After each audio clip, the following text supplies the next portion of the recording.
Vigilance અને એમજીવીસીએલની ટીમોએ 12 ગામોમાં તપાસ હાથ ધરી હતી, જેમાંથી 729 શંકાસ્પદ મીટરો જપ્ત કરવામાં આવ્યા।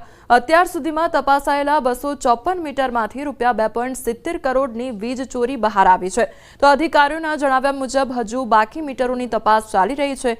આ આંકડો હજુ વધી શકે છે, તો એમજીવીસીએલ હવે વધુ તીવ્ર અભિયાન શરૂ કરશે અને વીજ ચોરીમાં સંડોવાયેલા કર્મચારીઓ કે અન્ય લોકો સામે પણ તપાસ હાથ ધરશે।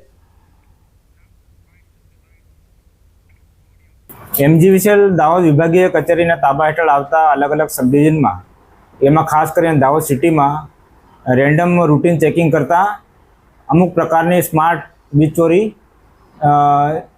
પકડવામાં આવી હતી।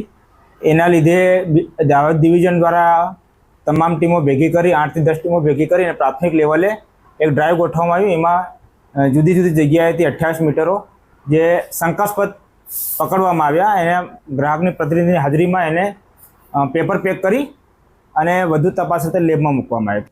દાહોદ જિલ્લામાં સપ્ટેમ્બર માસની અંદર એમજીવીસીએલની વિજિલન્સ ટીમો દ્વારા જે ચેકિંગ હાથ ધરવામાં આવી હતી, સમગ્ર દાહોદ જિલ્લાના જે 12 જેટલા ગામોની અંદર ચેકિંગ હાથ ધરવામાં આવી હતી। વિજિલન્સની કુલ 1000 જેટલી ટીમોમાં કાર્યરત હતી અને કહી શકાય કે જે સપ્ટેમ્બર માસની અંદર જે વીજ ચેકિંગ કરવામાં આવી હતી તેમાં 729 જેટલા શંકાસ્પદ વીજ મીટરો જપ્ત કરવામાં આવ્યા હતા, જેમાં હાલ ફિલહાલ 222 જેટલા વીજ મીટરો ચેક કરવામાં આવ્યા અને તેમાં વીજ ચોરી જે છે પુરવાર થઈ છે। આ જે વીજ મીટરની અંદર છેડછાડ કરવામાં કયા અધિકારી અથવા કયા કર્મચારી અથવા તો કયા વ્યક્તિઓ સંડોવણી છે તેની પણ હાલ એમજીવીસીએલ દ્વારા તપાસ કરવામાં આવી રહી છે। સૌરભ ગેહલોત, ન્યૂઝ 18 ગુજરાતી, દાહોદ।